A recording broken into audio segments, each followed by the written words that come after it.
I've never really been a pet guy. I had a dog growing up who I loved very much, but never got another one after she died when I was like, I don't know, like 10 or something. And I've always kind of felt uncomfortable around other people's pets, or really just uncomfortable around animals in general. But over the last year, that has changed for me because my wonderful wife is very much a pet person, and specifically a dog person, and has been wanting a dog for a long time.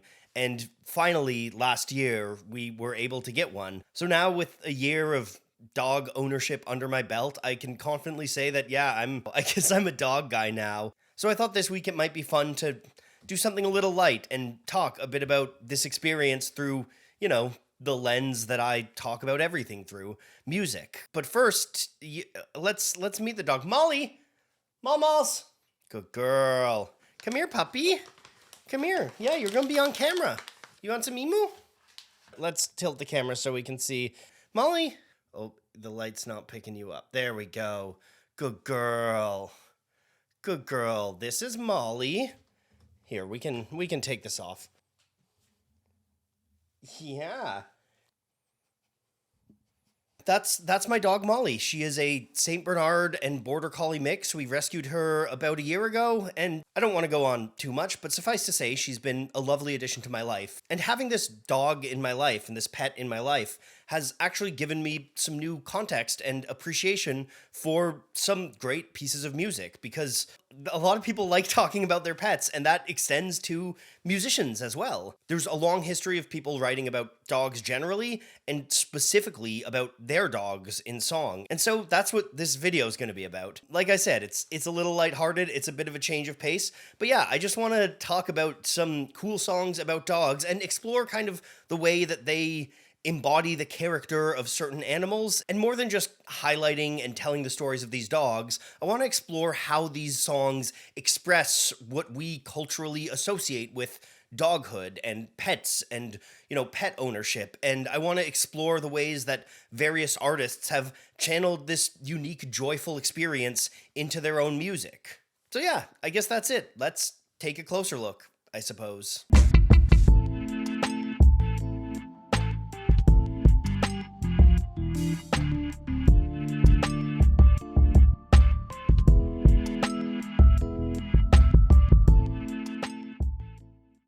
Before we get into these specific songs about specific dogs, I want to talk a little bit about dogs in songs generally, because there's tons of songs about dogs dating all the way back to like old traditional folk music. It's not surprising, humans have kept dogs as pets for basically as long as we've been humans, so of course there's going to be a cultural imprint here. But, what that is can vary wildly. In Pink Floyd's Dogs, Roger Waters uses the animal as a metaphor for hungry, ruthless businessmen. You gotta have a real need. Gotta sleep on your toes. And when you're on the street, you got to be able to pick out the easy meat with your eyes closed. This metaphor strips dogs from any kind of domestic context and instead looks at wild dogs living a harsh and cold life, tearing at each other's throats until, they're left alone and cold and dead. It's a bleak song, as Roger Waters is wont to be. I don't know why I'm starting with this one on a video that's supposed to be ostensibly light, but if you're looking at songs, broadly about dogs and songs that use dogs as a metaphor, I think this is one of the strongest ones. And another kind of bleak one, but incredible metaphor as well, is Tom Waits' Rain Dogs. Huddle a doorway with the rain dogs, for I am a rain dog too. That's the title track of a kind of loose concept album about people forgotten by society, people on the fringes, people who are poor, people who suffer with addiction and mental illness and things like that. And Tom Waits, in this title track that is kind of the centerpiece, aligns himself with these people and uses the metaphor of the rain dogs, dogs caught out in the rain, stray dogs on the street. And Waits shows a lot of empathy with these stray dogs. Aboard a shipwrecked train, give my umbrella to the rain dogs. I think it's a really strong metaphor, and I think that Tom Waits' music and his singing voice kind of does this incredible job of catching this desperate howl of dogs caught out in the rain. And so yeah, that's a strong dog song. God, I'm so uncomfortable when I don't have a script. Okay, I think that's it for the bleak ones for now, but we'll get back to some bleakness later when we get into the section about songs about dogs dying, because there's a lot of those. But there's also lots of things that seem to capture the fun, vibrant energy of being a dog. Jethro Tull's Rover is written from the perspective of a dog who, kind of loves their master, but also yearns to be free and run around in the fields. The long road is a rainbow, and the pot of gold lies there.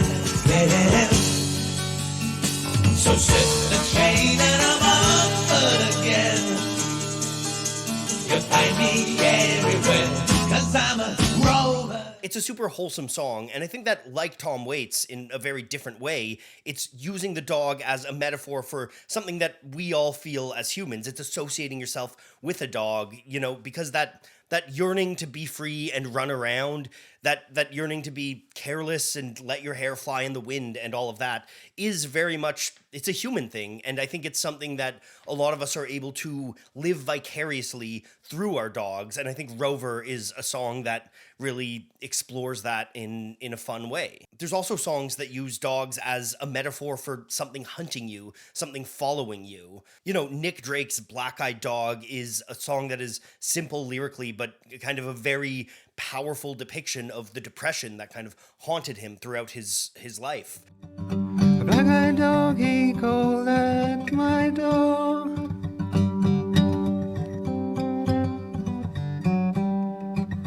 A black-eyed dog, he called for more.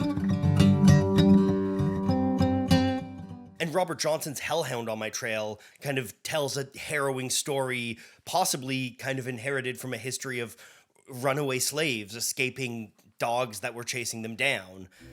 And the chain keeps on wearing me. There's a hellhound on my trail. Hellhound on my trail. Hellhound on my trail. God, this video got bleak fast for something that's supposed to be light and fun. So let's jump to some more fun stuff. There's the dog as a metaphor for the animal within all of us. I think one of the most kind of famous examples of this, and one that shows up on a lot of songs about dogs listicles, is Who Let the Dogs Out. In this case, the dog is kind of representing the unchained animalistic version of the boys, the lads, as they're going out to party. Who let the dogs out? Who let the dogs out? And I think kind of in a similar but a little grimier sense is the Stooges' I Wanna Be Your Dog. Now I wanna be your dog. Now I wanna be your dog. Lists of dog songs love putting this song on. This song is not a song about dogs.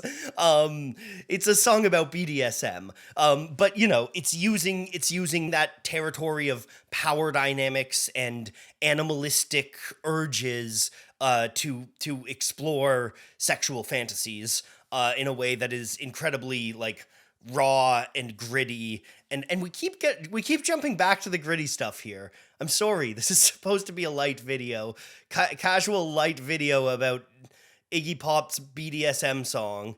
All right, let's actually shift into some of the lighthearted fun stuff. We're gonna get into talking about songs actually about specific dogs. Cat Stevens' debut single is I Love My Dog, which was inspired by a stray dachshund that he adopted as a teenager. All he asks from me is the food to give him strength. All he ever needs is love, and that he knows he'll get. So I love my dog as much as I love you. that song's part of a bit of a tradition of people comparing the love for a dog to a romantic love for a partner. You know, it says, I love my dog as much as I love you, but you may fade, my dog will always come through. So, you know, it's a kind of ode to the loyalty of dogs, which again, loyalty is a big thing people often talk about with dogs. And, you know, it taps into the kind of simplistic nature of dogs and the joy of taking care of something that doesn't actually have a lot of needs, you know, that just wants to be loved and fed and to run around and play. And, you know, as far as songs about specific dogs go, I think this one's fine. I think it's cute, but it doesn't, for me, do much musically to kind of capture the spirit of the dog, or there's not a ton of character in it. It doesn't mean it's a bad song. I think it's a fine song, but you know, for me, it kind of falls flat in embodying the spirit of a dog.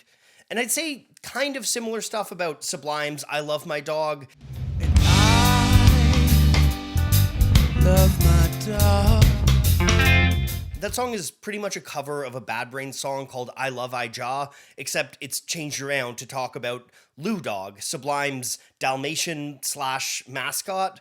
But again, there's not much about this that, you know, really kind of embodies doghood. It's a fine song, and it's a good tribute to a real good boy who was the mascot for Sublime for a long time. But at least for me, it doesn't really kind of match up to the love that I feel for my dog and the experience that I have of being a pet owner.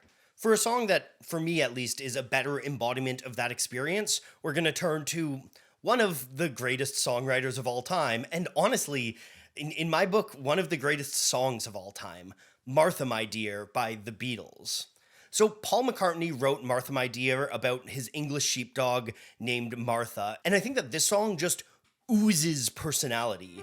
Martha, my dear, though I spend my days in conversation, please remember me. The kind of jaunty little piano tune, he's pulling from old English music hall and that stuff, but it's got this joyful whimsy that very much feels like a sheepdog kind of trotting along. You know, I think it very much embodies the character of a dog musically. And I think that's especially highlighted in my favorite section, which is this little kind of psychedelic instrumental break.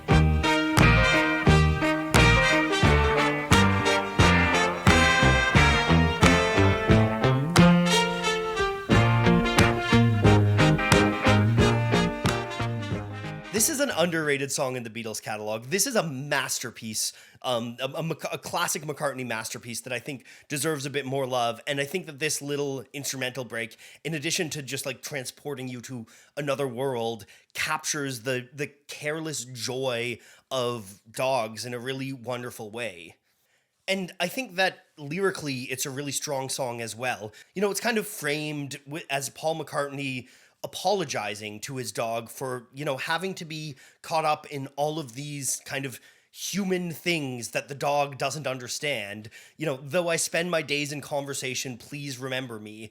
I think he does a lot with a little here, and it really embodies something that, like, I frequently feel anytime I need to do actual real human stuff and my dog just wants to hang out with me.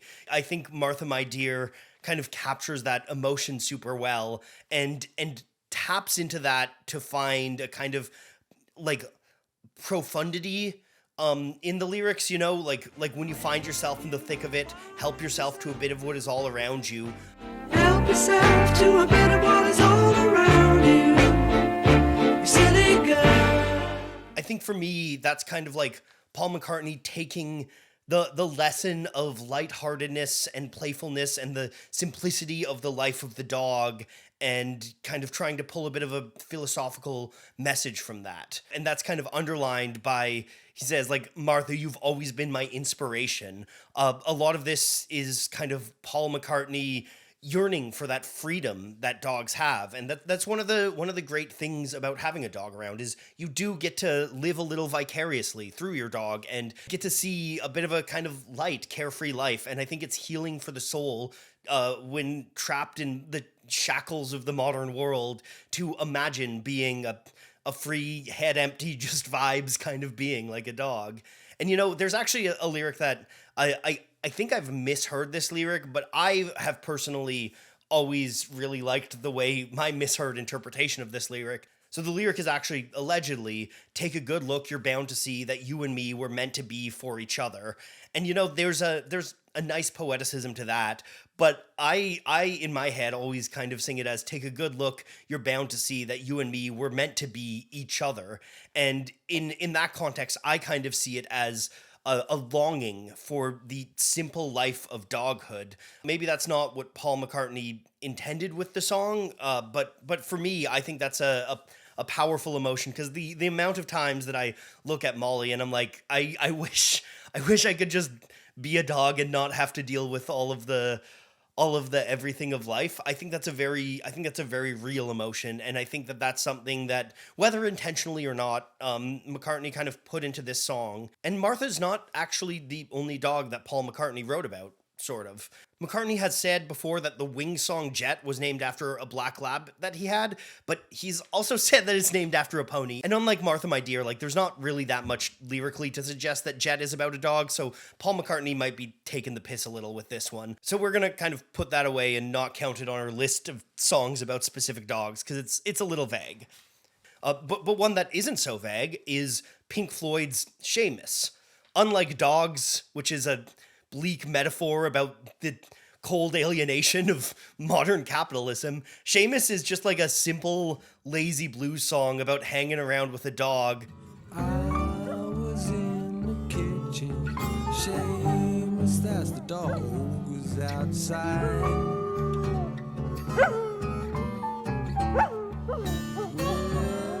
Specifically, that song is about hanging out with a border collie named Seamus, who was around when Pink Floyd were recording the song and whose howls can be heard on the song itself.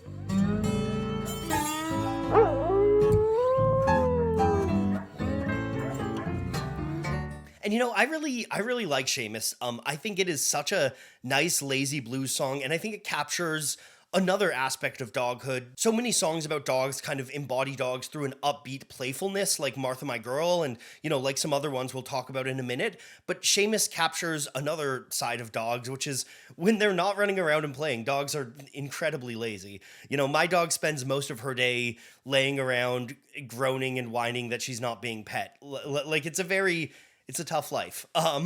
But I think Seamus just perfectly captures that kind of lazy summer day, hanging out with a dog around vibe in a way that I think is very approachable and pretty. And yeah, it's just a nice little simple blues song. But for songs that capture the high energy of a dog, I think there are few as good as Led Zeppelin's Brawny or Stomp.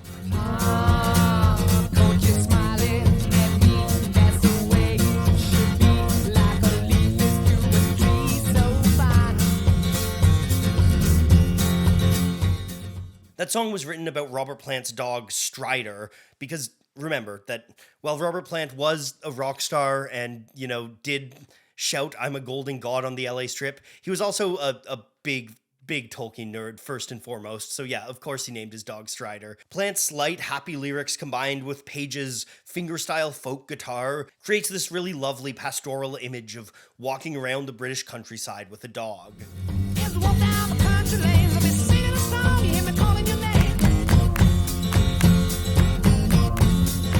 It also kind of leans into the tradition of talking about dogs as companionship and the strength of the bond between Plant and Strider. Like you're smiling at me like a leaf is to a tree. There's this sense of everything being okay and in place when you're hanging out with your dog. And that's a lovely sentiment that I agree with. When I take my dog walking through the forest, it's one of the most genuinely kind of like soothing experiences I can do. It's so lovely. And Brawny or Stomp is kind of about preserving this beautiful moment with a dog in amber. Specifically in the last verse, it says, "Ain't no old Shep gonna happen again." And that is a direct reference to one of the most famous and probably important songs about dogs ever, Old Shep. Old Shep is a country classic written in 1935 with music by Red Foley and lyrics by Willis Arthur. And it's about an actual dog that Foley had as a child, a German Shepherd named Hoover. And it's about having to put Hoover down. We're back to the bummer section, baby. With a hand that was trembling, I picked up my gun.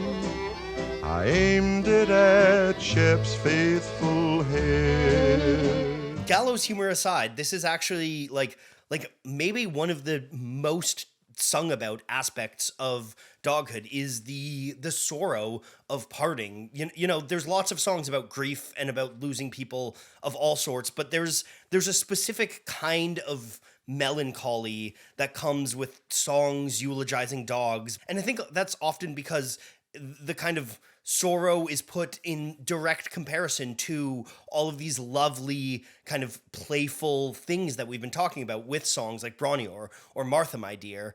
You know, Old Shep kind of starts with pastoral scenes of the singer walking around through hills with his dogs, and then kind of ends with him putting the dog down in a very like sad, emotional way. Now old Shep is gone where the good doggies go, and no more with old Shep will I roll. And this is something, yeah, it's a reality of pet ownership. You know, most people outlive their pets because dogs don't live that long in the human span of things. And yeah, I think it affects a lot of people, and a lot of people write about it, and a lot of people eulogize their dogs in songs like this, especially in country music.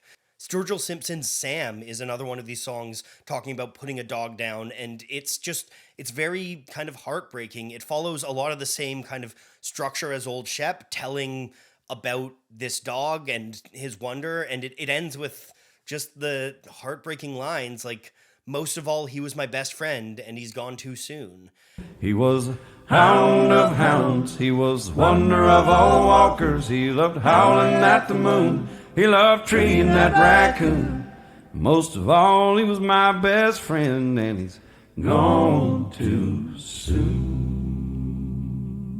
And it's a very real, impactful thing that kind of shows the value that a dog added to life through the context of what happens to the person when the dog has left and moved on. Yeah, and you know, there's quite a few other songs about dogs dying. Red Hot Chili Peppers' Death of a Martian is about the death of Flea's dog named Martian. Bear paws and rascal power, watching us in your garage. Big girl, you ate the neighbor.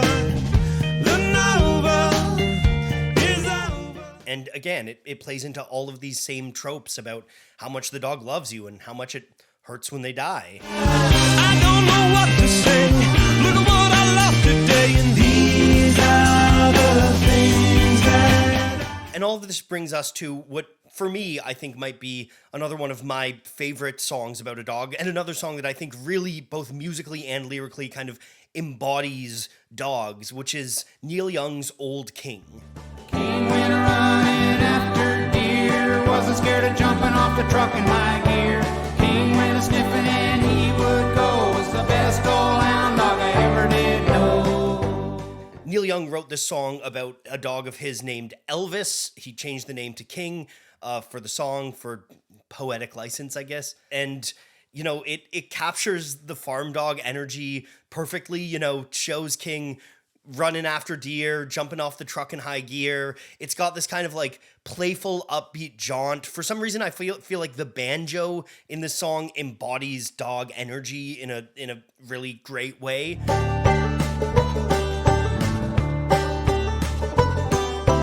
It's got this playful country stomp energy that feels similar to Brawny or Stomp, or similar to kind of the long tradition of country music singing about dogs. But then it also combines this light playfulness with the aspects of dog death and dog passing on. You know, I think in Neil Young's true fashion, he does it in a very Neil Young way, where he kind of has this upbeat, bright verse, and then it just kind of ends. Then one day King up and died. There in my truck, the dog and I. Then one day the king up and died. There's sort of this like suddenness to it, but but overall, it's not like Old Chap. Like Old Chap is a heart-wrenching song that, brings the tears forth. Neil Young's take on his dog death is kind of matter of fact, I guess would be maybe the word. It feels to me like Young is trying to tribute his dog not through the emotions he felt when he died, but through the joy that King brought when he was alive. But I think it's interesting because I think there's kind of this acceptance in Young's song. He says he might find another dog like King someday. He's not sure. He's got a long way to go. That old king was a friend of mine. Never knew a dog that was half as fine. I may find one, you never do know, 'cause I still got a long way to go. It seems like the dog is living on through the joy present in the music and the sort of fun, rollicking rhythm. So yeah, I don't know, I like this one. I listen to this one a lot, especially when driving around with my dog. It feels to me like one of the best examples of a dog song ever written. And there's one more song that I want to talk about today, because again, I think it does a great job of capturing so much of what we've talked about without the sort of melancholic note, which is Dolly Parton's Cracker Jack. Again, just a classic happy story song about growing up with a dog. And I think specifically this one's really powerful because it captures the companionship between a child and a dog. And that's a bit of a different, unique relationship that isn't touched on as much in a lot of these songs. Best friend that I ever had was Cracker Jack, but he was more than that. A playmate, a companion, he was love and understanding. And it does like mention that Cracker Jack dies, but it's not really built a lot around that. It just kind of says he only lives in memories now. But ultimately it's this really kind of like optimistic, bright song about how this dog Cracker Jack touched Dolly Parton's life. And I think lyrically it characterizes the dog very well. And it's a real just kind of wholesome slice of life dog ownership song. Everything a kid could want, I had in Cracker Jack. I think that's basically it for today. I hope you guys enjoyed this. Hey, you want to see Molly again? Molly! She's asleep, so you guys won't get to see her again, but here, I'll drop a video of her digging a hole in the snow. So yeah, there are a lot of characterizations of dogs over the years, and there will continue to be characterizations of dogs. People talk about the grief they feel at dogs' losses. People use dogs as metaphors to explore the human condition and different aspects of who we are and how we understand ourselves. But mostly people just like vibing with dogs because they're fun, dumb animals, and they're cute and they're fun to play with. So yeah, I don't know. Leave me a comment. Tell me about your dog. Tell me about your dog songs. Tell me about songs that you think embody dogs, even if they're not about dogs. Yeah, I don't know. This has been fun. If you enjoyed this video about dogs, you'll probably enjoy my next video about dog's best friend, man. That video is an in-depth look at Idol's modern classic Joy as an Act of Resistance, exploring why I think it presents a strong model for a new modern masculinity. It'll be coming out in a month, but it's available ad-free on Nebula right now. And that's not just a one-off. For the foreseeable future, all of my regular Polyphonic videos will be released a full month ahead on Nebula. Nebula is the prestige streaming platform created and owned by creators like myself. It's got an incredible library of thoughtful content, from riveting documentaries to inventive game shows to thought-provoking fiction originals. You can get access to all of these, as well as early ad-free videos by myself and other creators for the price of a cup of coffee a month. If you head over to go.nebula.tv/polyphonic, you can get 40% off an annual premium subscription, which means just $3 per month or $36 for a full year. So check out go.nebula.tv/polyphonic and watch my next video right now. And once you're done with that, you can check out the new original, Abolish Everything, which sees comedians roasting pet peeves that they want abolished from society. It's a super fun watch, and it's only available on Nebula. So again, if you go to the link in the description, you can get the best deal possible, you can watch my stuff early, and you can really help support my channel. And hey, thanks for watching.